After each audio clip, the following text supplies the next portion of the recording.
Goodbye, 2020. Hello, 2021. Welcome back. It's the State of Football, Part 110 edition here on January 1st, 2021. We made it.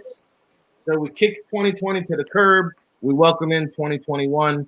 It's what we do here on the State of Football, your new home for real football talk in the morning, weekdays, 9 a.m. Eastern. Ric Serritella here in New Jersey, broadcasting around the universe with my co-host each and every day, John Murphy, down in New Orleans, who has internet today.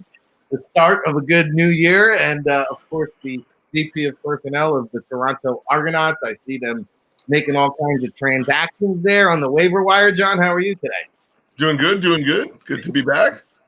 Taking him away from the phone lines there. I know he's working hard this time of year on the holiday. We all are. But we got Big Law, Seven City Shop Talk, Woo World Radio, Woo Sports tonight, 6 p.m. Eastern time. Make sure you download the app and get in tune with it. He's going to break it down like he does here each and every Football Friday edition. And, of course, yes, the host of the NFL Draft Tailgate for tomorrow, 10 a.m. Eastern, where we'll have all the reaction from the college football playoffs. But today we're going to break it down for the people. Big Law, how are you down there in Hampton Roads, Virginia? I'm doing great, brother.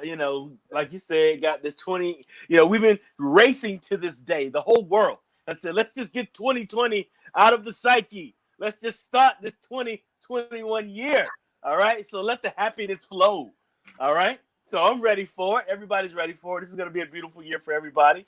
And sports is hopefully they're on the back end of this COVID thing. Of course, a lot of things are going on as far as COVID, as far as affecting games, but looks like hopefully we can be on the back end of it and we can get better and we can continue on and have a marvelous 2021. Yeah, I'm looking forward to it. And this time of year, a lot of people are saying, let it snow. Here on the State of Football, we say, let it flow. And we're talking football all day, every day. We've got a slew of college football playoff games. Of course, the Chick-fil-A Peach Bowl with Cincinnati versus Georgia.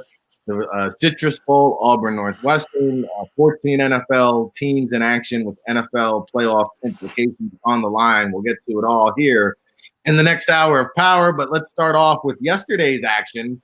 And we had a interesting game between Tulsa and Mississippi State there. John, this game included a little bit of everything, including a foot brawl.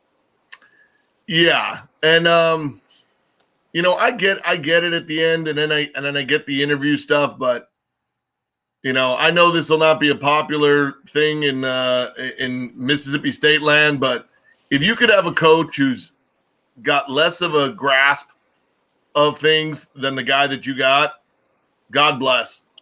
I mean, you're over there taking selfies after the game, and then you come back and your live comment is oh well, I guess something happened. I don't know.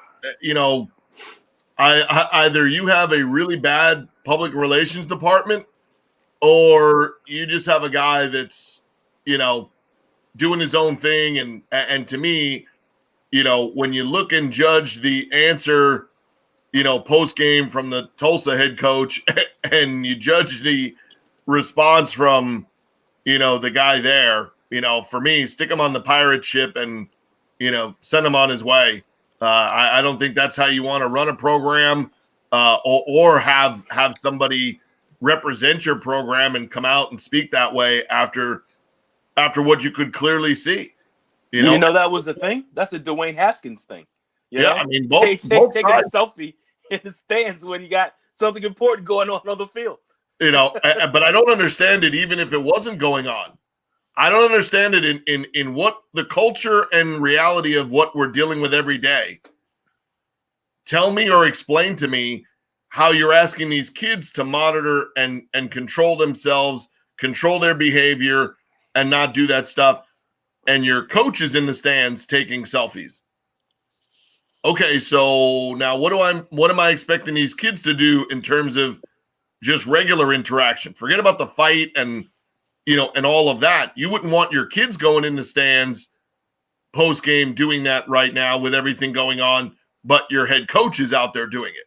So completely don't understand that part of it. I think there's going to be a lot of fallout from it in terms of, when they go back to the videotape, they're going to find some stuff, and there's going to be some fines, if not worse, in there, which is terrible because of the factor that Mississippi State shows up at 3-7 in a bowl game, plays one of their best all-around games of the season, and it gets completely tarnished, by the post-game, scenario. Now they're saying, due to how the game was and, the people down during the game said that there was a lot of language, being used back and forth, between the two teams, and that, there were about 12 or 14 penalties, in the game. You look at the end on that onside kick, and there's a dude that just gets completely blown up blindside, of the play on the onside kick. So there were things happening throughout the game that could lead you in this direction, that something, was brewing, and I just think that, you have to do a better job of monitoring and controlling it.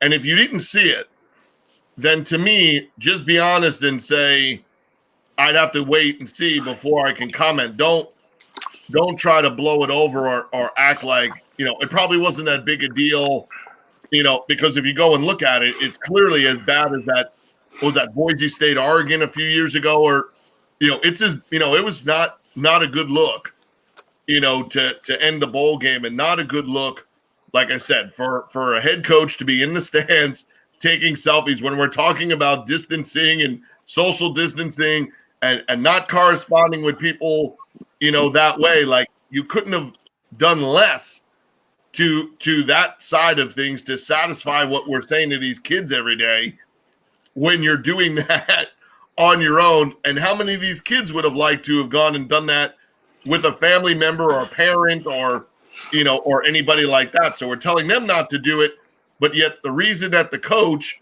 was not available to be part of separating or keeping his team apart is because after the game, he turned and went in the stands to take selfies.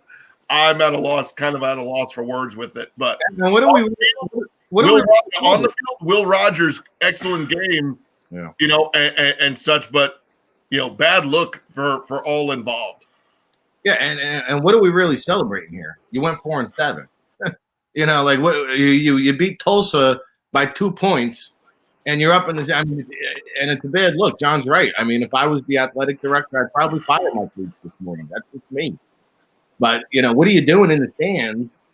Celebrating a 2-point win. You beat Tulsa by 2. You won 4 games. Mike Leach, hey, it's hard to stand behind that one. Definitely providing fireworks there on New Year's Eve. Mississippi State taking it 28-26 over number 24 ranked Tulsa. Zach Smith will go on to the next level, 347 yards. Ball State with a little bit of a surprise. They just romped out of the gates, 27 points in the first quarter. They went out 34-13 over San Jose State, who did not have Bailey Gaither, but they did have Nick Starkel. Starkel will now return along with Derek Deese Jr. for the San Jose State Spartans there. San Jose State, another ranked team, just like Tulsa, falling in the bowl game. And then, I thought Army would pull it off there. They were winning basically most of the game.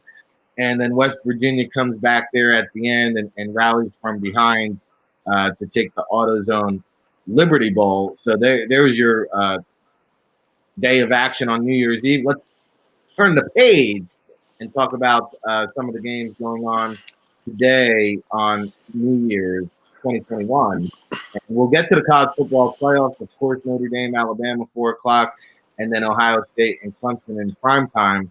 But let's begin with, this Georgia and Cincinnati game. This is a game where, I think it could get ugly, but I'm not sure. I'm really not sure how many players are participating for Georgia. Like, I saw the cornerback, Daniel, has just opted out because he's going pro. How many players are going to wake up this morning and decide to do the same thing? I don't know. But I do think that, Georgia facing Cincinnati here, Cincinnati with a whole heck of a lot more to win in terms of making a statement, Big Law. How do you see this game here today, the Chick-fil-A Peach Bowl, ESPN noon kickoff time?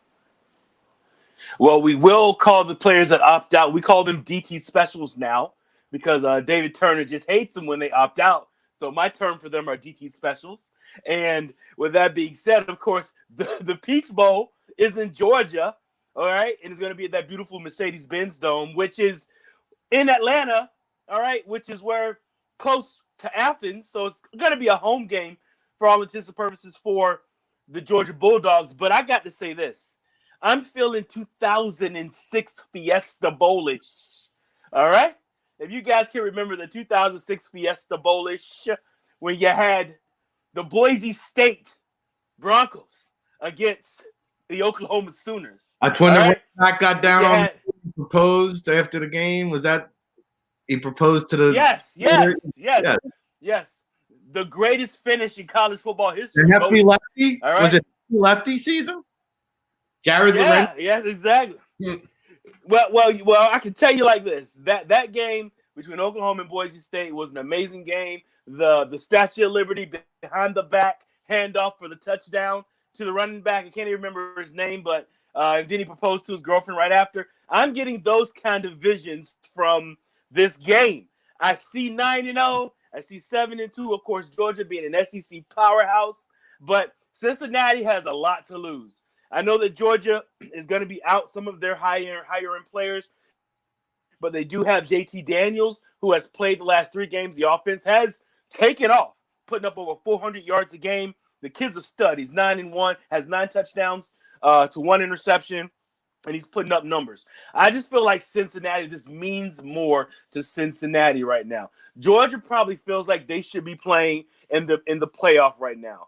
And I think that Cincinnati feels like this is their championship. They have an opportunity to go 10-0. All right. And when you're that somewhat of a smaller football program and you have an opportunity to go undefeated, all of their kids are playing. So I'm going to go ahead and just sound the siren. I'm not going to sound the actual siren, but I'm going to sound the Ricky siren. Whoa. All right. And I'm looking for a close win for the Cincinnati Bearcats.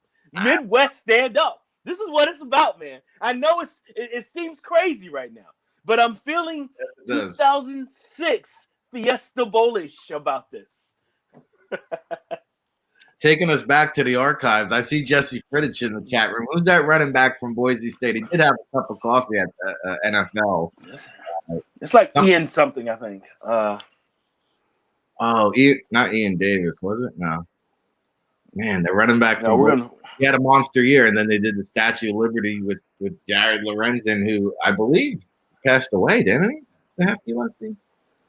I think. You know what? That was it Kellen?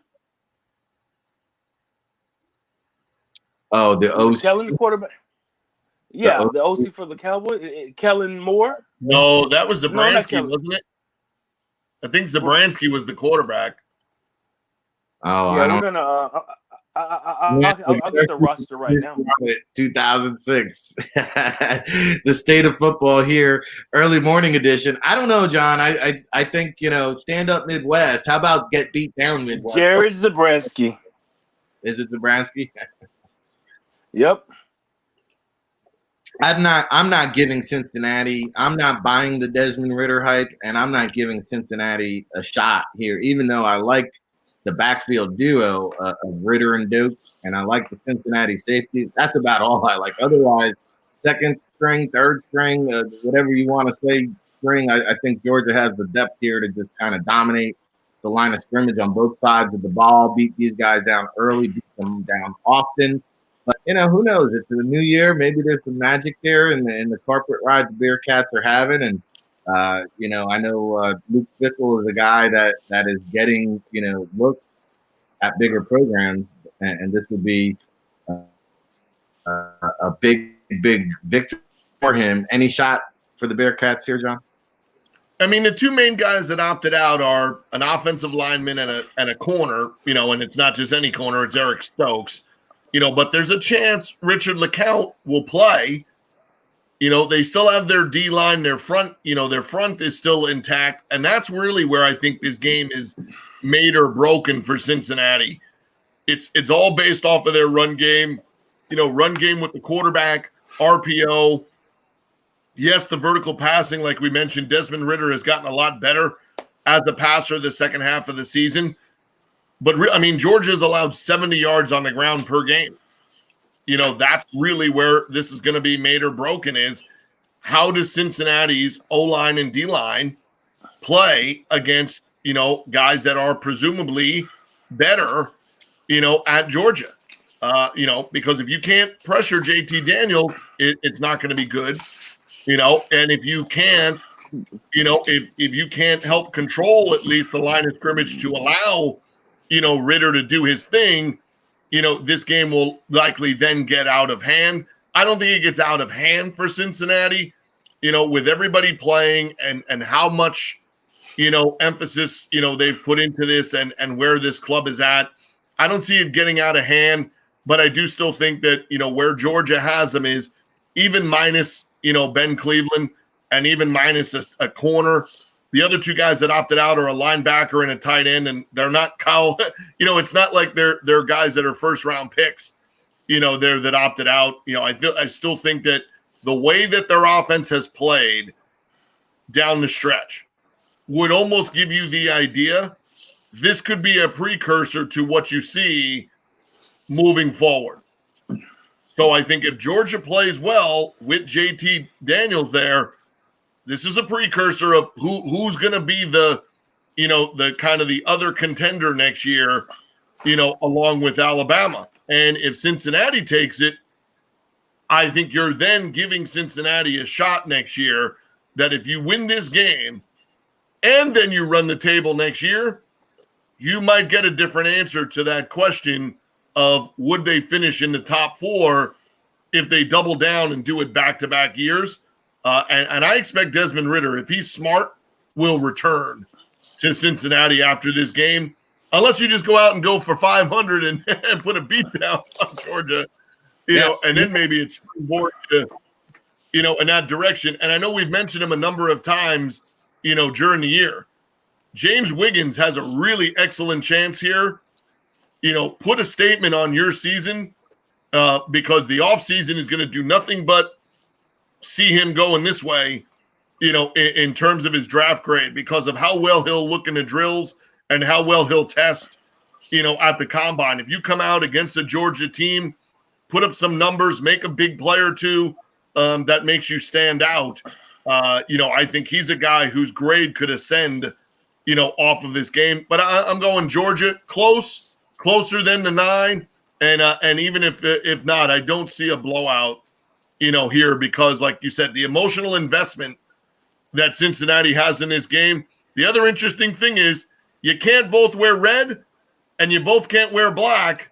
So that's going to be interesting because even though Georgia is playing a game in Atlanta, they're going to be wearing black jerseys, in the Chick-fil-A Bowl, and Cincinnati's going to be wearing the non-traditional black jersey. So maybe a little smart gamesmanship there by Kirby Smart, by saying, oh, no, let them be the home. Let them have that because now it took Cincinnati out of their black jerseys, which is kind of their tone setters, there. So a little gamesmanship prior to the gamesmanship, there where Georgia said, like, hey, we don't mind not having the colored jersey. Oh, by the way, can we just wear our black jerseys? Little gamesmanship going on there.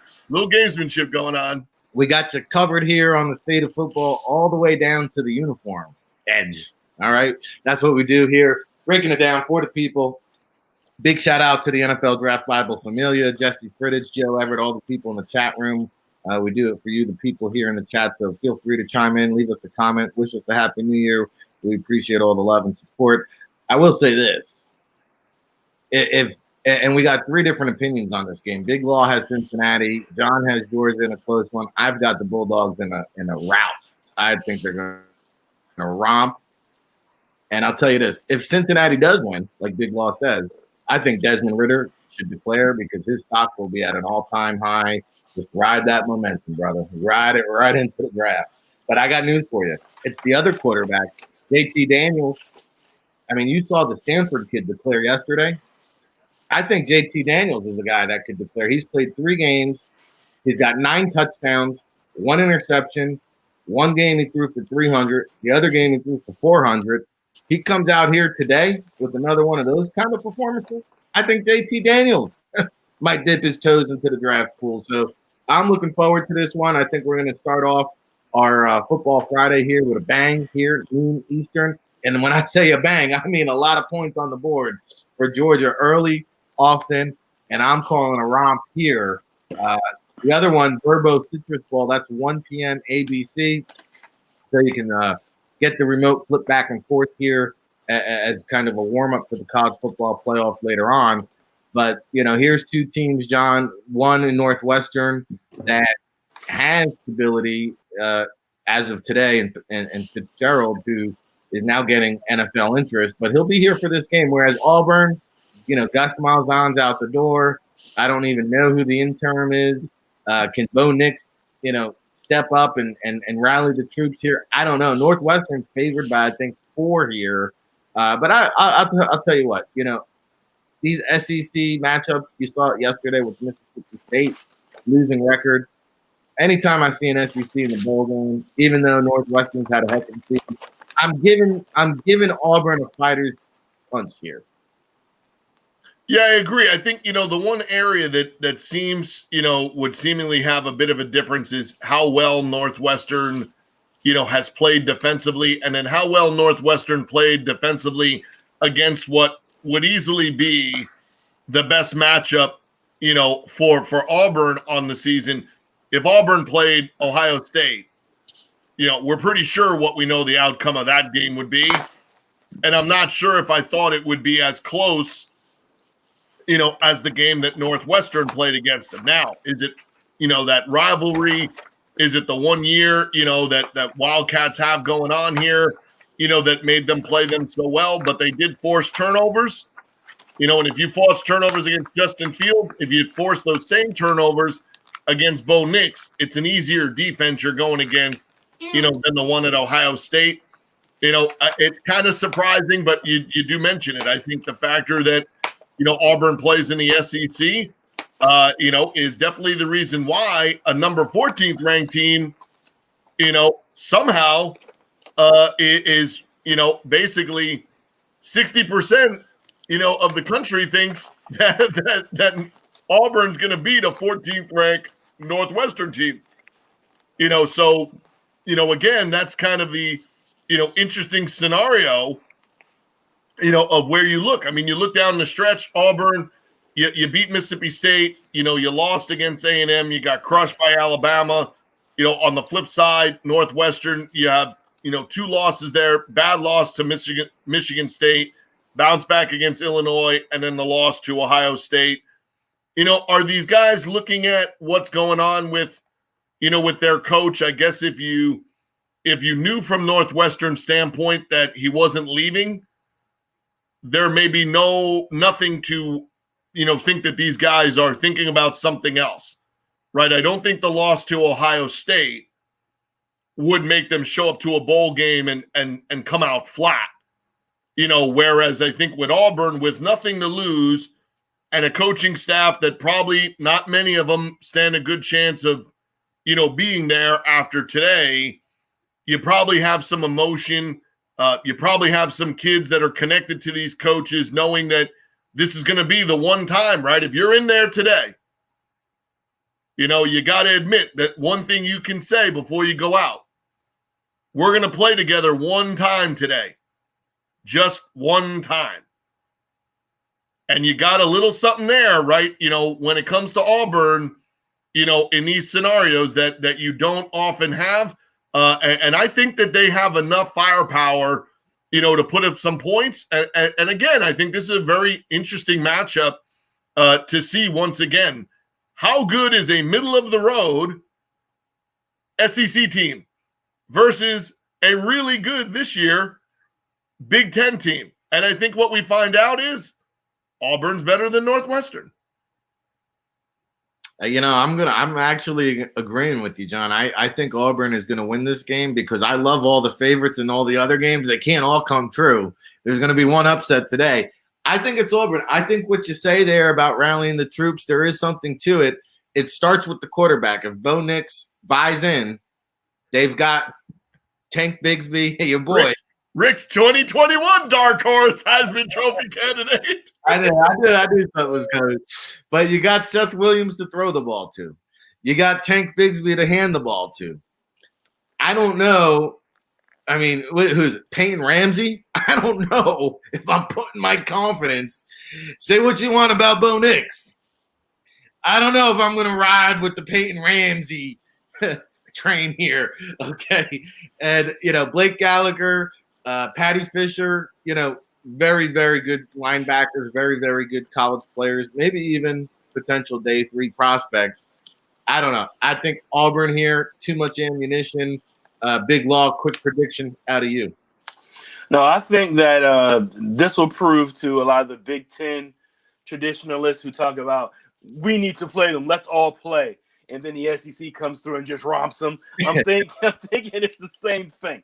All right, just the better athletes on the teams. You got the smart guys. I mean, this is a good one, though. Smart guys against, a little bit more of a jock-oriented squad, Auburn and Northwestern. I'm looking for Auburn to win. And it could be a blowout. I know Northwestern's tough, but it could be a blowout. I'm looking for that. I don't think it's going to be close. Well, we went from an Auburn victory to an Auburn blowout real quick. I do think Fitzgerald will keep it close. It'll be competitive. I don't know if I want to go blowout, but I like Auburn. You might not need the points in this one. Just saying. The state of football here, breaking it down for the people. January 1st, 2021, our first show of the new year, our 110th episode of the state of football. Did you know that? If not, go to NFLDraftBible.com. Make sure you bookmark it because we've got a lot of new and exciting stuff. Shout out to the entire team crushing the content right now. You want NFL draft analysis. You want prospects to watch in these bowl games. You want underclassmen tracker. Jesse's going to get so excited because I'm giving Fritish a second shout out. I know he's tracking the underclassmen, doing the database. Our guy Joe Everett in the chat room, but all the staff is doing a great job cranking out the content. Give us a follow at NFL Draft Bible, and I think you got the young bucks, young guns going live 3 days a week, maybe right even after the show today. Tomorrow is the NFL Draft Tailgate show. Big Law. Make sure David Turner sets his alarm this week, please. Okay. Get him to roll out of bed here tomorrow, 10 a.m. Eastern time. It's time for college football playoff season, which, I don't even know where my head was at because I did the rundown and sent it out to these guys last night, probably somewhere in the early wee hours like I usually do. And for some reason, I'm thinking college football playoffs is on Saturday. And then I wake up today and realize, hey, we got to talk some college football playoffs. So I promise you we'll get some NFL in here at the end, but it's just a college football time of year. And, Mr. Murphy with the Notre Dame Fighting Irish, number 4. I don't personally believe they belong to be here. Vegas feels the same way. Number 1 Alabama favorite. We didn't quite get to 3 scores, but it's been at 19 and a half, 20 points pretty much the entire week, John. You giving the Fighting Irish any chance to fight? Man, I would like to just take Alabama and close my eyes, not watch any of the game until Ohio State plays Clemson and just see the score come across and pray that it's not as bad as it could be. And I know that it could be. I'll take Notre Dame. I don't care. I don't care about what the result will be. I don't care that it'll be 49-20. I can't root for it. I don't want to see it.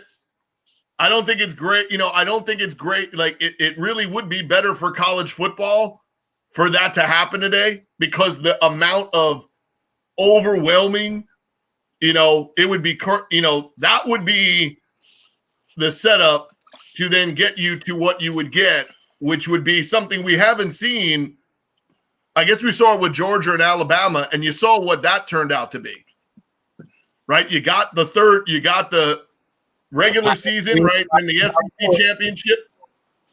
You got to the third game, right? When Alabama and Georgia played, I think that year, right? Because did they play in the regular season that year? Yeah, I think they played 3 times, and Georgia lost all 3 times in close games, I believe. Yeah, so you got a chance to see that, there. Is it likely? Absolutely. It doesn't seem likely, for the main reason is nobody has stopped that Devonta Smith scenario. And to me, like I said, I've harped on it again. If they came out and play the way you should, which is pretty much fast and loose, and just let your athletes try to compete against their athletes, to me, you have a better shot, of having that, like that fighter's chance, of saying like, hey, I'm not going to avoid getting knocked out by Mike Tyson. So if I try to dance around for 5 rounds and stay away from it, great. Then he's going to catch me eventually. So I might as well try to go in there and say, well, what if I could get him out? So I think if you blitz Mac Jones, right, if you go for it on a 4th down and you do some things that are out of the ordinary for what they're expecting out of you, then at least you have a fighter's chance, in there. But I still think Ian Book is done. Like, I don't think he'll try to come back, after this. I think he's committed that, he's done all he can, and then it's time to move on. But I think it'll be very, very hard to be the all-time winningest quarterback at Notre Dame, and the last 2 games you play, you just get scorched. Right? I think that'll be a very hard thing for him to deal with. And I hate to say it, but if it happens that way, then David Turner is right back front and center, holding his Brian Kelly sign up, again, for being the most overrated head coach, still in a conference, still in the Power 5. They're in the Power 5 until they're not in the ACC anymore.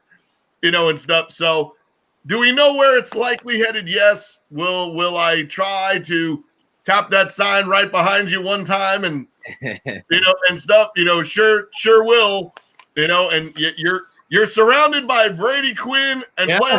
I don't know what to say over there. Trying to bring the luck to the Irish out. Trying to bring it home. But like I said, I mean, if we could just get a game, I know I'm partisan to wanting to see something different happen, but if we could have if it's a real game, to me, that would not be what a program like Notre Dame could say afterwards, right? You can't say if they lost a game like that Florida game, and it looked like it's out of control, and then all of a sudden 35-14 turns into 51-42, that you could say, oh, wow, like that, wow, you really got to give it to them. I wouldn't want to say I'll take it, but I think that the nation would take it to know that it's, it turned out to be a 4-quarter game. So am I ready for what's probably coming? Yes. Am I hopeful that, man, you know what? You've done a lot of things in the last few years. Here's your chance, because that Clemson win is now being overshadowed by how you played the second time against Clemson. Mm-hmm. If you come back and lay another egg against Alabama, when somebody sees you ranked in the top 10 next year, they're all just going to shrug and say, I'd rather have seen Cincinnati.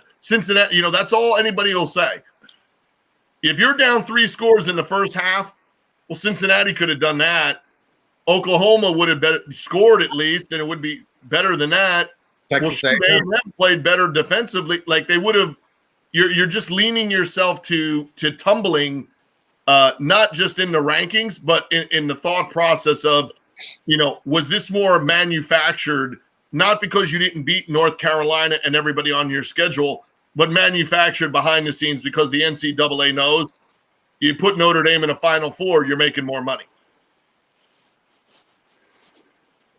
Well, John's giving him a fighter's chance. Apollo Creed, Ian Book, the role of Apollo Creed here, but I'm not buying it. To me, and Book, by the way, did announce his Senior Bowl acceptance. So I think his intent is to declare for the draft. But the question is, if Clemson beat him by 25, then how many is Alabama going to beat him by? That's the question of the day.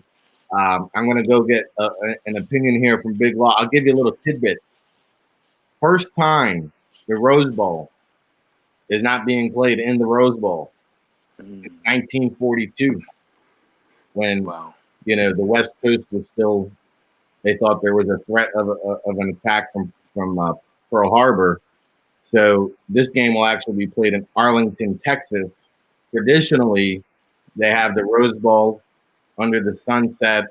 They scheduled the game so that the sunset would be concluding. You're not going to have that inside the stadium today. It's going to be a closed atmosphere down there in Arlington, Texas, and it's going to be dark hovering over this Fighting Irish, in my opinion. Big Law, how do you see it? This is what I see. Of course, Ian Book saw professional defense that was ready for him. All right, with Clemson. And I think he's going to see the same thing. Of course, Alabama hasn't been a typical Alabama defense, but you give Nick Saban an extra week, half a week, he's just going to tune it up. Ian Book is not ready for this defense either. And then, of course, the Alabama offense is what it's about right now. And the luck of the Irish, if that's exactly what it was, sometimes luck runs out. And I think the luck has run out for this program. I think they've done everything that they can do. They've exhausted all of their resources. And it's kind of come down to, all right, you're at the end of the line and you're not going to beat the boss like in a video game. They're not going to get past these guys. And Alabama, this is old hat. They've been ready for this. Of course, Notre Dame would like to think that they're going to take the program to the next step, get back to old lore, but I just don't see it. I see the Alabama's like, this is just the next step. We're not going to look past these guys, but we know we have a date, in the championship game. And I just feel like this Alabama team and this offense is so special with Najee Harris and, Smith and, the quarterback. He's amazing. These guys are prepped for this. They've been playing in the SEC. All these games, they're 11-0. They think games haven't even really been close. And like I said, Notre Dame, thank you for playing in the ACC. Time to get out. You didn't get the trophy. All right. I'm an ACC guy, so I'm glad they didn't get the trophy. Now you get to go play Bama. That's your gift. Good luck with that. Okay. And, if I'm Ian Book, I know he declared, but I would have considered coming back. He's seeing a pro defense right now. And this is what pro defenses is going to be like on the next level. I think he needs a little bit more work. His feet are good, but I think he needs a little bit more work. I think, he played with a great team. He's got some great tight ends that are going to come back. I don't know. But I see Alabama in the blowout again. And, I just can't wait to see it. And it's good that they have it at the 4 o'clock slate and it's not the prime time. That was good programming by the news affiliate, by the TV affiliate. So, yeah, that's what I'm saying. Well, believe it or not, I thought this was interesting. Since the inception of the college football playoff, what has it been, 6 years now or something like that? The average margin of victory in the semifinals is 22 points. Big. 22 point margin of, so really, you want to talk about expanding the college football playoff? There's your argument for not, right? Because let's be honest, it's been a 2-team dance. Clemson, Alabama. And here we are again, which brings us into the Sugar Bowl tonight. Touchdown favorite, Clemson over Ohio State. This one, 8 o'clock, Big Law on ESPN. Who you got?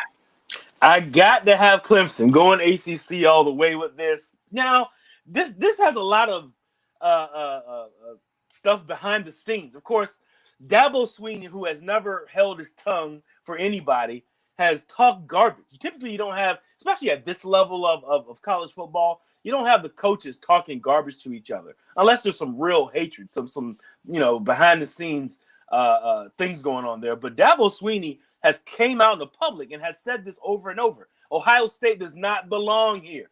All right, they haven't played enough games. They've had concessions made for them. Why are we playing them? So they have given one of the top college football programs bulletin board material, which is beautiful for us in the media. We love this, all right? We can't imagine if this was a real or a game where we would have been able to go to the game. The bulletin board material, the fanfare, the media coverage, it would have been crazy. We all probably would have been there for that game. And I just think that, they got to keep it together, because you saw what could happen in like the Tulsa game, Mississippi State, where the guys are going to talk a lot of garbage. You think about it, everything rolls downhill. So if your coach is talking trash, you know that the long snappers are going to be talking garbage to each other. So all the way in between, guys are going to be talking and yapping the whole time. There's going to be a lot of extracurricular activities before the whistle, after the whistle. They got to keep a hold of this game so we can get this game off and they can play this thing. I'm just saying, I'm looking for Clemson to beat Ohio State. I just think Clemson with Trevor Lawrence is just a different animal. The only team in college football that has an opportunity to beat Alabama, and it's with him at the helm. He just creates so many problems with his legs, his quick reading, his when he throws the ball, he gets it out quick reads. It's just they're a different team. The only thing for Clemson is I wonder about Etienne. I wonder if he's, just needs some rest. He has a lot of miles on him. Has a lot of miles, on his wheels. I think, my curiosity is how he's going to be moving into the next stage of his career, going into the pros. So, we'll see, how this team does, but it really is all about Trevor Lawrence, and I want to see Amari Rodgers and them put on a show against Ohio State. Of course, Justin Fields, you've shown that he can be rattled, and if he can be rattled and he'll turn the ball over, I think that we'll see the two best teams in the nation the following week, and we'll be excited for that as well. Well, we've been profiling that Travis Etienne, Baron Browning matchup all week long. If the Buckeyes are going to have a shot, they're going to need Browning to kind of shadow Etienne. Ryan or Dabo Swinney actually ranked the Buckeyes 11th on his coaches poll. And I have a feeling he might be there after the game saying, I told you so. Yeah. To me, John, from a draft perspective, what really – I think this is the most exhilarating matchup until next week, because essentially, I believe we have the top two picks in the draft playing against each other. Right. And then not only that, am I correct that in that game against Notre Dame, did they not lose a guy for the first half? Is one of the Clemson DBs out of the game for when they got that targeting penalty? It was a safety in the second half of the game. So I mean, there might be a little wrinkle there early, in terms of that. I think you're right about the emotion part. If there was a game that you were going to say, is there a chance that somebody gets a penalty, or gets tossed? This is probably the game. In terms of that. But, I think, when you just look at the turnover thing, to me, is where you would think there's a chance this game could slide, in the direction of Clemson. They've only had that one mishap, and it really, in all reality, it seems like it led to why you left Notre Dame in that first game, is the fumble that turned into points, that gave them the lead, that kind of changed the momentum and gave the, kind of the confidence builder, there. Will one of these two teams make a mistake? And it seems like Ohio State has been the one that has had a couple of those Justin Fields turnovers. Now, you also saw Ohio State, run the ball ridiculously well down the stretch. And that started giving them a different vibe in terms of their offense, because now they could run it as well as pass it. And that, that kind of, for sure, gave them, something that Northwestern wasn't prepared for, there, where Trey Sherman ran for half a season's worth of yardage, in one afternoon. But overall, I like, even with, it is Nolan Turner, sitting out the first half. I think even without that, they have enough experienced players to make up for that, early in the game and then have them playing. I think as long as Clemson was healthy, they are the better team, and it's not just about the number of games played. I also want to see in this, animosity can be taken out one of two ways: emotionally or physically.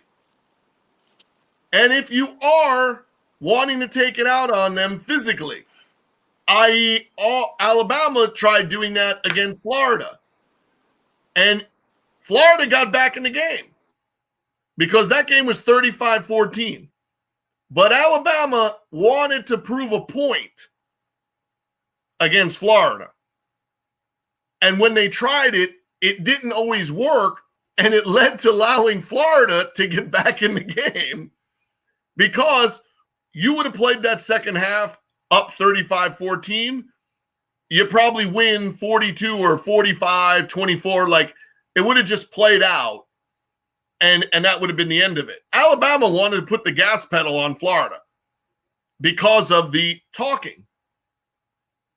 It'll be really interesting to see if one of these two teams loses a little bit of focus at all on the factor that you're playing for something bigger than whatever somebody ranked you, or whatever somebody thinks in a COVID manner was the fair thing to do, with things. Or are you doing it to, kind of, Dabo being Dabo, and, on the flip side, Ryan Day then having to defend himself and his program?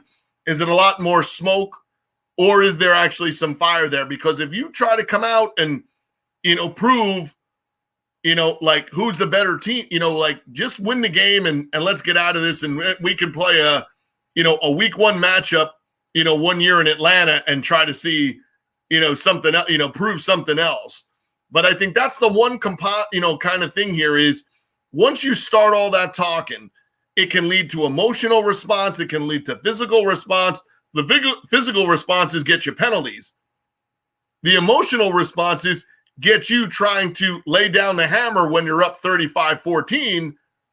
And if you do that in the wrong time, somebody's going to come back on you. You do that 35-14, and all of a sudden, 1 minute into the second half, it's 35-21. You could turn a game around because of, some of this, raw emotion, or, kind of gamesmanship that's going on there. So I think they've both been there before, right? At Clemson back-to-back. Ohio State's been in this, scenario. So I just think it comes down to, that's a lot of good conversation for, for us before the game. Comes out to who's got the better team. And here you are, Trevor Lawrence against Justin Fields, 1-2, and probably after the game still 1-2. And then Trevor Lawrence moves on, and Justin Fields prepares for the draft. Yeah. That's exactly how I see it, actually. I think Clemson's going to control this game. I could see Ohio State scoring at the end to make it look closer on paper than what it really is. But I just think Clemson is too good of a football team. You're going to get Alabama, Clemson. That's my prediction. I'm sticking to it. John, of course, going with the Notre Dame Fighting Irish. You want the wild card pick of the day. Give me Auburn. John's going to the Notre Dame. So I'll check in on him around 7:00 tonight just to make sure he's still doing okay here, and can join us tomorrow on the NFL Draft Tailgate Show, when we'll talk about all of that emotional and physical ball of stress that these guys are going to go through tonight. Of course, the college football playoffs are here. New Year's Day. Happy New Year's, everybody. Angela, Diana, Robin, Jesse, Joe, everybody in the chat room. I'm glad to see you waking up and joining us here on the State of Football weekdays, live, 9 a.m. Eastern. Since 2002, it's what we do. Bring you the names you need to know first here at the NFLDraftBible.com. We'll be back with our 111th episode of the State of Football on Monday. This is our first episode of the new year here on Friday. It's a football Friday with Big Law Lawrence Johnson each and every Friday. Of course, Woo Sports Radio. Make sure you download the app. See ya. Good to see ya. You see what I did there? still waiting for that invitation to get on your show. Make sure you hit us up. And we're going to transition now, shift gears a little bit, and talk some NFL top. We're going to break it down rapid fire style here, get through as many games as we can, and see if we got a few minutes left to play around with. It's already the top of the hour, so let's get it jump started here. NFL action. Pittsburgh Steelers at the Cleveland Browns. Big Law, last check. The Browns are now approaching double-digit status. The Steelers, a big underdog here with several guys not in action. Yeah, this is what I call the bobblehead bowl. This is Mason Rudolph getting an opportunity to go up against Myles Garrett. After that big nasty blow up last year, and he got hit in the head with the helmet, and I called him the bobblehead. Thank goodness he's okay and he's able to continue to play. But this is the bobblehead ball. But let's go back to the other quarterback on the other side of the ball. He has won for last week the Jokey Smurf Award of the week. All right, because he blew up in your face.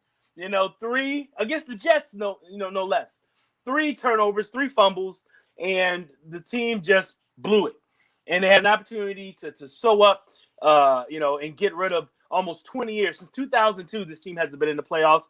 This is an opportunity for them to get into the playoffs and exercise all of those terrible Cleveland demons. Now, when you're thinking about the Browns, they got Nick Chubb. All right, Nick Chubb, who needs 41 yards to get to 1,000. That's all they need to do. Run the ball, run a little play action. They get Jarvis Landry back. They're going to, that play action game will be back, which is what makes Baker Mayfield so good. He get back, sets his feet well, and lets it rip. That's off of a lot of play action. That's kind of where he's successful. But you got to run the ball to set it up with Kareem Hunt and Nick Chubb. The Steelers, on the other hand, T.J. Watt is out. Ben Roethlisberger's out. Mike Tomlin said, don't expect to see a lot of guys.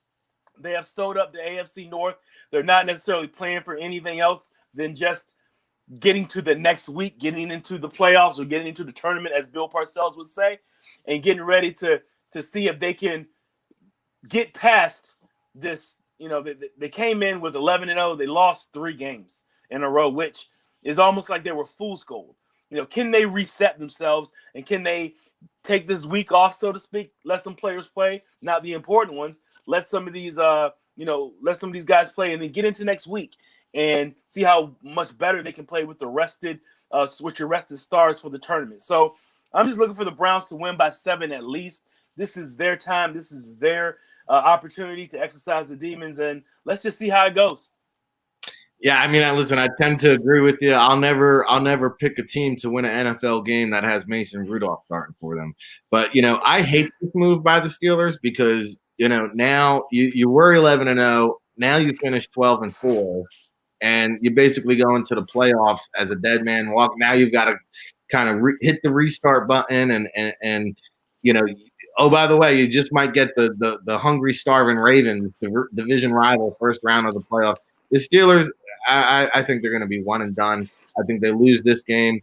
I think they lose next week, and they start off 11-0. They're going to finish 12-5. Just an unbelievable Dr. Jekyll and Mr. Hyde season for the Pittsburgh Steelers.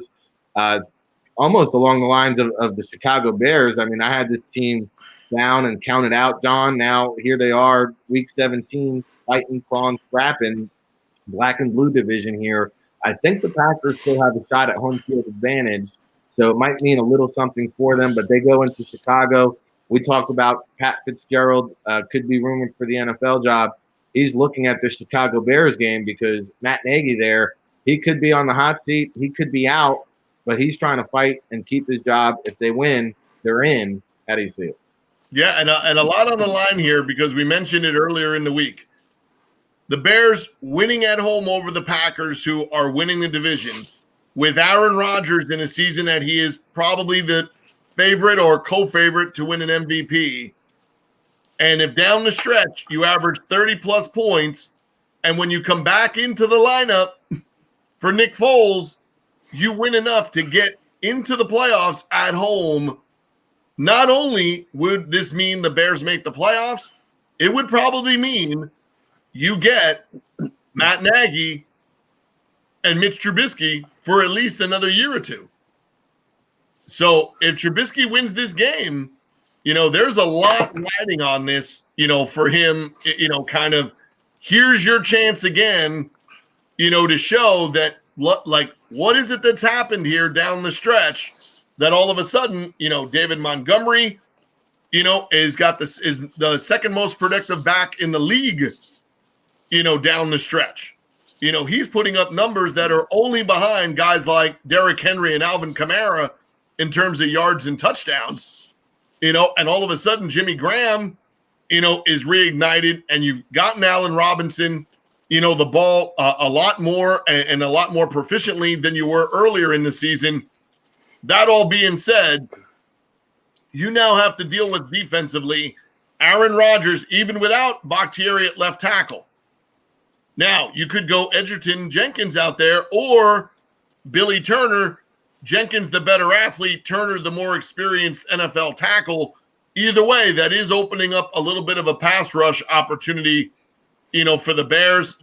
It just seems like Green Bay with that new running game, the combination of whoever you're using of those three backs, but especially what you saw to Dillon last week, would probably still be too much for me to, project an upset win.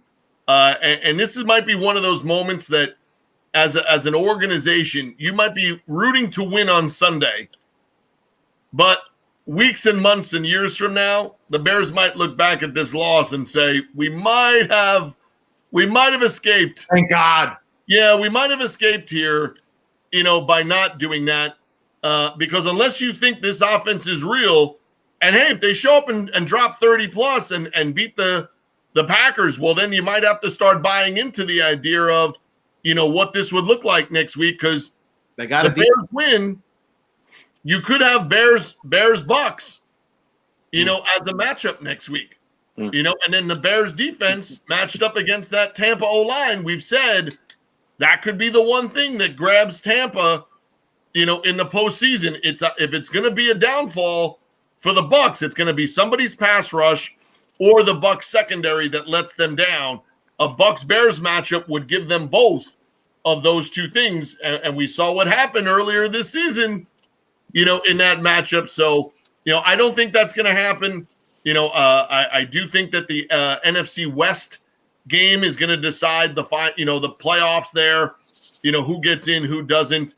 And the Bears, you got to give them credit for being in this situation because you certainly didn't expect it, down the stretch. And for them, I think, the light goes out because the Packers have to win. They win, they get number 1. The Saints would be 2. Seattle would be 3. Packers lose, and the Saints win, and Seattle wins. Now all of a sudden it's a 3-way tie, and the Packers finish second, and the Saints are number 1 overall. So Packers still have something to play for, and I think they played without Bakhtiari before, so I don't think it's as dramatic. Long term, it might hurt them in the playoffs. Probably won't hurt them this week. Yeah, I tend to agree with you. I think the Bears get smacked back down to reality.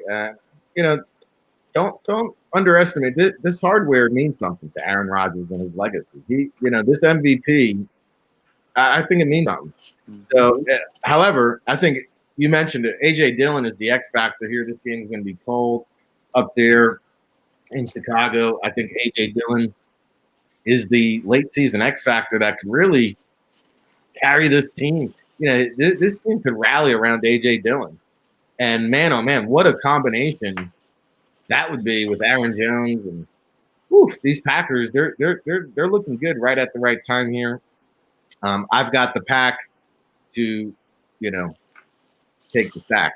All right, Arizona Cardinals at the LA Rams. Big law. The Cardinals were one of my preseason darlings. I've now jumped off that bandwagon. I think Kyler Murray got hurt a few weeks back. Hasn't been the same dude. However, I don't have a boatload of confidence in Jared Goff either. So I think it's a coin toss game. When it comes down to it, I think the coaching wins out. I'm giving McVay the edge over Kingsbury here at home. How do you see it? Too bad, my man, because I'm jumping back on it for you. All right? I'm going for these Cardinals. I mean, I'm going for the Cardinals for the simple fact that typically when you have the better quarterback this late in the season, you win.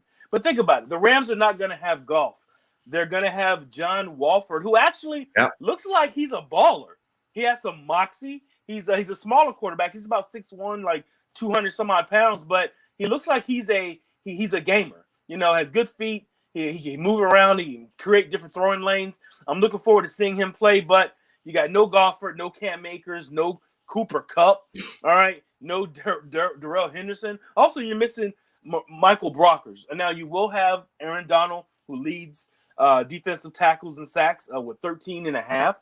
And I just don't see the Cardinals losing this game. They need this game to get in. I think, by Kyler Murray playing, of course, he's coming off of a leg injury. I think that he's ready to take this team to another level. Of course, you got Hassan Reddick, who actually, Aaron Donald, who is second in the league in sacks. Hassan Reddick is third in the league in sacks with 12.5. So, and the team is fourth in the Cardinals, meaning they're fourth in the NFL in sacks. So the Cardinals get after you. They can get some rush going, and I'm not sure how John Walford is going to deal with a true NFL pass rush coming after you. And like I said, because Kyler Murray is playing, now he may not be able to scramble and, produce some of those magic tricks that he does in the back there, but I think he's going to have enough, especially when you have a receiver like DeAndre Hopkins on the outside and old man Fitzgerald doing his thing. The question really is for this game is,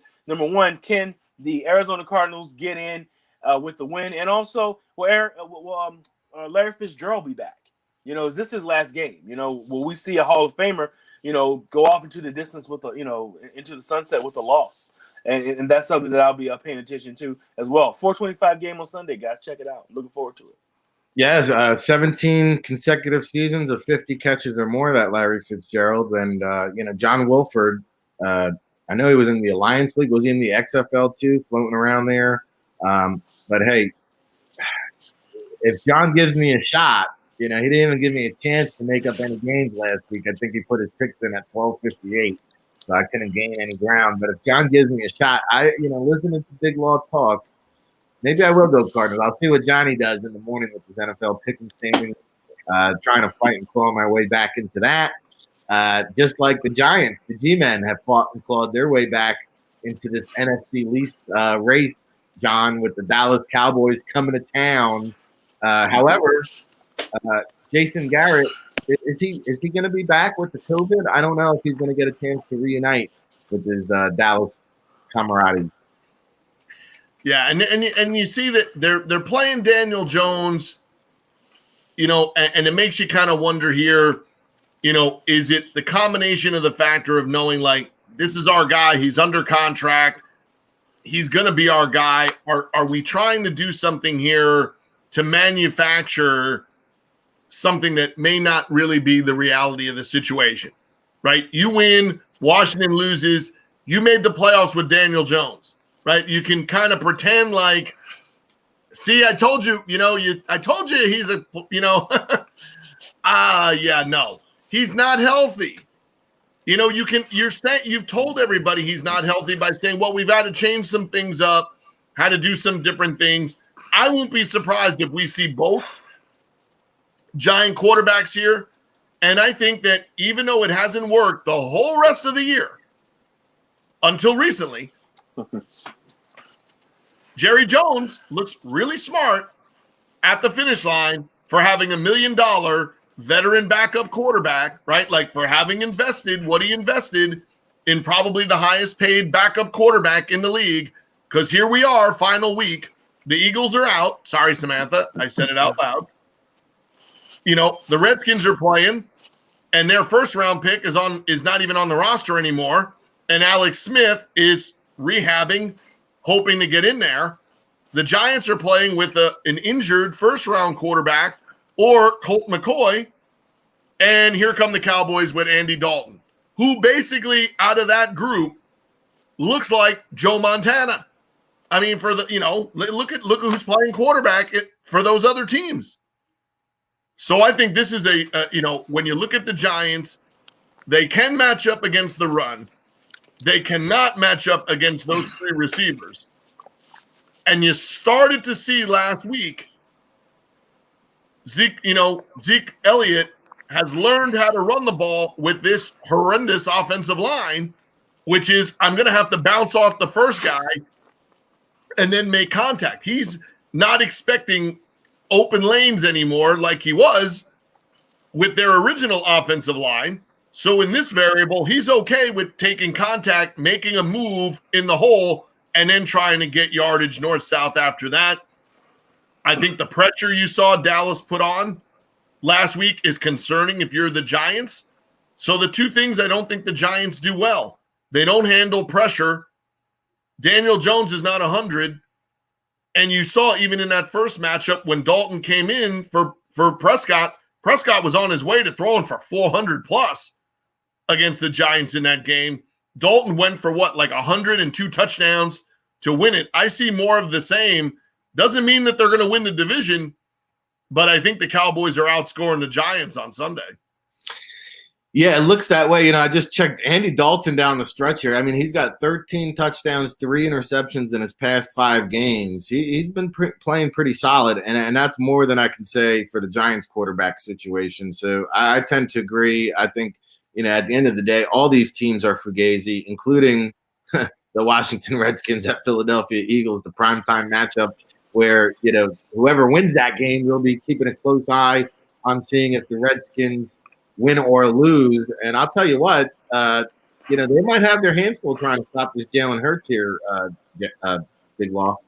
Yeah, they will have their hands full, but they are equipped to deal with him. You got to have athletic defensive linemen to deal with quarterbacks with wheels, all right?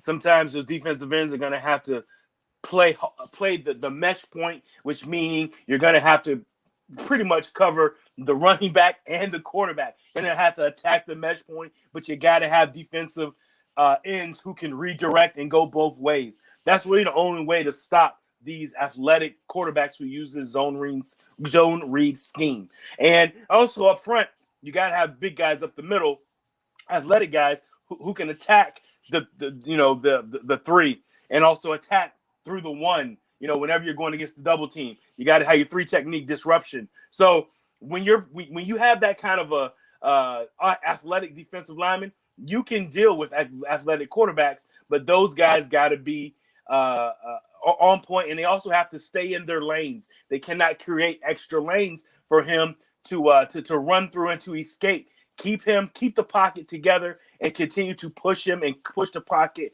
backwards. Don't blow up field and create lanes for the running quarterback to get through and to create plays down the field as well. But the real question for the Washington football team is Alex Smith going to play? They just cut Dwayne Haskins, which was probably the best thing that they could have done. This is a troubled young man. If you heard the story, there was probably about 4 or 5 things that he's done within a year or 2, which is just terrible for the team.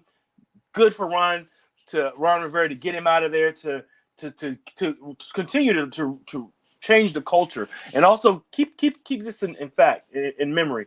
He is one of the few Washington head coaches to come in, and if he can get this done, take the team to the playoffs in his first year. And that's what we're looking forward to down here in Hampton Roads. Can Ron Rivera turn it around? Can he get into the playoffs with this team? I think if Alex Smith plays, they do. I think if Taylor Heineke, who's from ODU from down here in Norfolk, who is a baller as well, also puts him in a little bit of the mind of the guy who we just talked about, John Wolford. Very similar, as far as how they can play. Remember, Taylor Heineke was the Walter Payton Player of the Year, which is the lower division of football, which is almost like the Heisman for them. So the guy can ball, has some moxie, and hopefully the difference is what makes this team really go on offense is Terry McLaurin. They need Terry McLaurin open because he gets open downfield to create more. He takes 2 away so you can get some singles going, and also for that running game, looks like Antonio Gibson's going to be healthy. So I think that the Washington team can win this, but they do have the defensive line to keep Jalen in the pocket and make some plays. So I predict Washington winning this game. And, of course, they got flexed, which is crazy. Yeah. All right? When do you flex Washington? Hey, How about it? Only in the year 2020. That's it. Washington flex. It is. I know Antonio Gibson's going to play, but it's a turf toe injury, so he's banged up. I think McLaurin's a little banged up. Alex Smith is scheduled to start, but with the calf strain, he's banged up. Banged up. Yeah. I mean, I don't know. Bang. I think Philadelphia pulls the Philly dilly on them. I really do. Ooh. I think the Cowboys are the ones that get in here, and Jalen Hurts creates a mega QB controversy heading into the offseason. John, your take? Yeah, so the interesting thing here, Washington has the worst or one of the worst first half point differentials, and then one of the best second half point differentials. They haven't scored on their first drive all year. All year. And just because you want to see things just go as dramatic as they can, Eagles get the ball back with 47 seconds left, go right down the field. Jalen Hurts runs it in for the game-winning score as the clock goes 0. Redskins are going home. Carson Wentz is going to the Colts. And that's the way you want to see that game end. Well, not if you're a Redskins or Big Law. But, hey, Big Law, you also noticing the factor that Rick is going to have to really reevaluate all these picks because at his current pace, the reason he's going to be winning all these games on Sunday is he's picking the same teams I am. Right. You can't catch up. You got to give me the shot. That's all I'm asking. Give me the shot. Give me the shot. He can have the Patriots. You can have the Patriots. Oh. If Notre Dame can win, okay, I can mount a comeback here. So hey, it's been an OT session here on the football, having a lot of fun in the new year. I can guarantee you who's not picking the Eagles is Saya, who's watching right now, because I know I'll get a text message afterward because he will be wearing a John Riggins, Charles Man. You know, Charles Mann. He'll have a throwback jersey on, trying to get some good luck going there for the Redskins. They're going to need Wilbur Marshall, Dexter Manley, and the whole crew to pull this. But he mentioned, all joking aside, you know, Big Law mentioned it. If you wanted something crazy that would happen on Sunday, it will be that Tyler Heineke comes out and looks like a real quarterback. Yeah. Right? Because did you hear the verbal interaction between him and Chase Young in the second half of that game last week? That was gold. No, I didn't catch it. Oh, that was gold.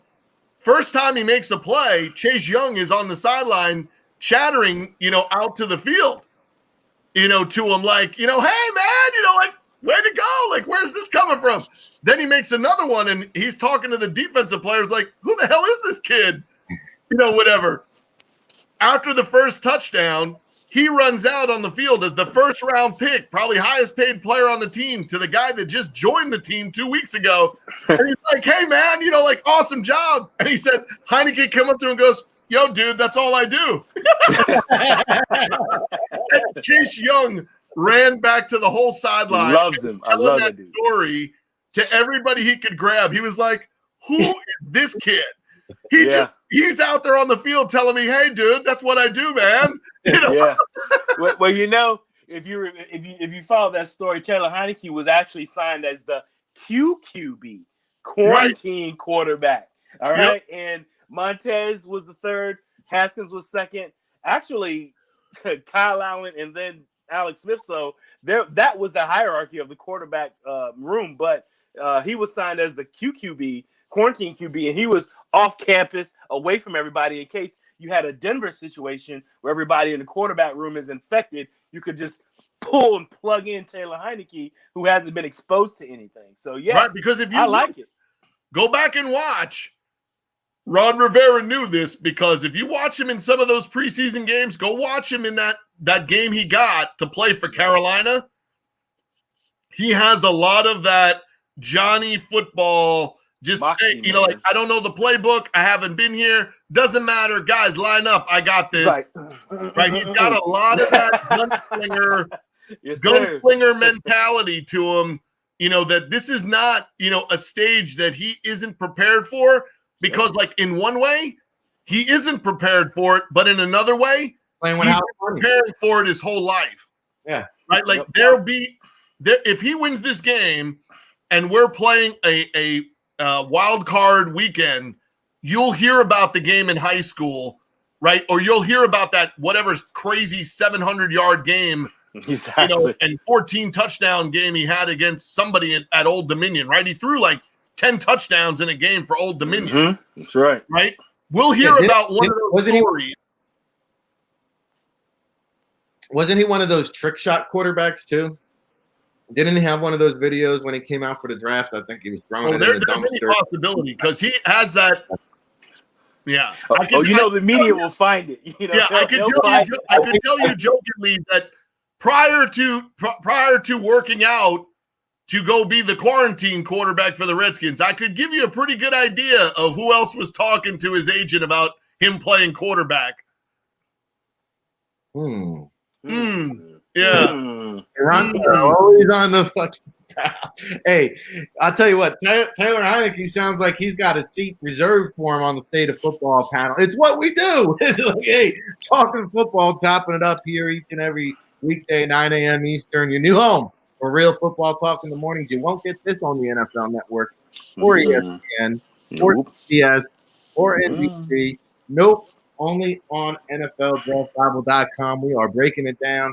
Man, oh man, oh man. We're one day closer to our big announcement, and it's the start of a new year. It's the start of a new era at the NFLDraftBible.com. Bear with us. Keep it locked. We are going to do big, big things here in the new year. All right, time for parting shots. We are way over time here, but hey, we're having fun on the first day of the year. Big Law, always doing big things in the community there during the holiday season. Again, Woo Sports Radio, Woo World Radio app. Make sure you download it tonight, 6 p.m. Eastern. Of course, 7 City Shop Talk down there in Hampton Roads representing the D.C. area. Yes, you got it, Sia.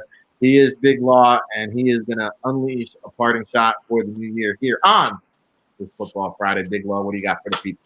Yeah, parting shot is this is a beautiful, glorious football. One of the few football weekends that we have left where we have pros and college playing right now. The college football scene is winding down, and just enjoy what you got in front of you guys. Of course, the NFL, just getting started. NFL playoffs are coming up, and from there, actually after this week, it gets into draft mode. So all the draft positions will be solidified outside of the playoff team. So you're gonna get a lot of trash talk. You're gonna get a lot of countdown talk. All right. So, we're looking forward to that as well here, at the Draft Bible. So, hey guys, you like to think this is our busy season coming up, but it's always busy season. When you're NFL Draft Bible, you think, hey, when the season's over is when you get busy. And not really. Every week is a busy week for us. So, that's right. Thank you guys for having me. And I'm just looking forward to seeing how far we can go with all this. And, everybody enjoy, and welcome to 2021. Yeah, we're just revving up the engines, as Big Law alluded to. Hey, we don't stop. We can't stop. We don't know how to stop. And he'll be back tomorrow, 10 a.m. Eastern, the NFL Draft Tailgate Show, along with John Murphy, Ryan Roberts, and David Turner. Oh, by the way, you mentioned draft season. January 3rd, Sunday night, 8 p.m. Eastern. We're going to have the NFL Draft Prep, NFL Draft, Inside the NFL Draft Process Seminar, hosted by our good friend Neil Stratton of Inside the League. You can RSVP to our super producer, Sam, at allaccessfootball.com. Once again, Sam at allaccessfootball.com. It's going to be a sold-out Zoom show. We've got half a dozen football industry CEOs talking about the NFL draft process. So if you're a player with pro aspirations, that is the seminar for you. If you like getting winning picks, well then, hey, and John Murphy is for you. Make sure you log on at NFL Draft Bible Twitter account for our State of the Football Pick'em standings and our final Week 17 selections. We've got to get John some internet, connectivity, so he can't say, I 12:58. Here's my picks again, John. But 110 episodes down, our first one here of the new year on the State of Football, something I never saw coming. I'm happy that we did it. And again, big things for 2021. The best year that the NFL Draft Bible will ever have is coming up, and you guys will find out next week. John, what do you got? Parting shots for the people. Well, so Jets-Patriots. Jets could go out on a 3-game winning streak. Does that mean Andrew Gase, God bless you. But you look at some of these other matchups. Bengals-Ravens. You got a shot of an upset there. We remember what happened to the Ravens. Texans-Titans. Battle of used to be. What you used to be was the Houston and now you're playing, and you kind of go through. There's a couple of them there. There's that we talked about Cardinals-Rams, Cowboys-Giants. Don't forget 2008, the Lane Kiffin Bowl. Second half, Jamarcus Russell, 17 unanswered. And the Raiders pulled out a big one when they were 4-11. Don't think it can't happen to you, right? Don't think it can't happen to you. Who's going to be that guy, right, on Monday that we're talking about, that final week of the season, you made the play, right? Because you want to go one more, Cardinals-Vikings, last play of the game, Josh McCown to Nate Poole to knock the Vikings out of the playoffs. Not exactly Rice to Taylor, not exactly Rice or Taylor catching the ball, not exactly Joe Montana throwing it. Josh McCown to Nate Poole to knock the Vikings out of the playoffs. Just remember, every once in a while, into your life comes a Babe Laufenberg in final week of the season, costing you your NFC championship if you're the Dallas Cowboys. Will there be somebody this week that plays a role that is totally unexpected and either helps the team in or helps the team out? Because you know what? We haven't seen a Travis Fulgham sighting in a little while. Maybe we haven't seen it. So Old Dominion could work on either side of that, rivalry with the Redskins and the Eagles on Sunday. So I'm most interested to see who gets in here, because it's not probably going to be as simple as we all project, that it's just going to be a clear-cut, all the odds-on favorites win, there. So somebody's going to be sitting there with a 10-win record, not in, and somebody's going to have 6 wins potentially and be in there. So come Monday, Black Monday is going to be real interesting for a lot of these clubs, there for sure. Yeah, we'll be back on Pink Slip Monday to talk about it, and we gave you 90 minutes of power here today on the state of football. If we keep talking, John's going to pull out a Neil Lomax to Roy Green story on here. Yeah, we got to wind things down, but we do appreciate you tuning in for our first episode of the state of football here in 2021. We'll be with you every day, every weekday, that is, for the new year and upcoming 2021 year. By the way, Embassy Suites in Cleveland, the official NFL Draft Bible headquarters for the NFL Draft festivities. And,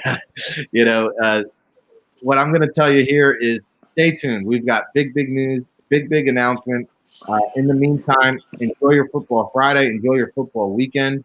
In about 90 minutes or so, you're going to have 12 straight hours of balls to the wall, college football, bowl season action. And the fellas will be back again tomorrow at the NFL Draft Tailgate Show, 10 a.m. Eastern on Saturday. Make sure you tune in.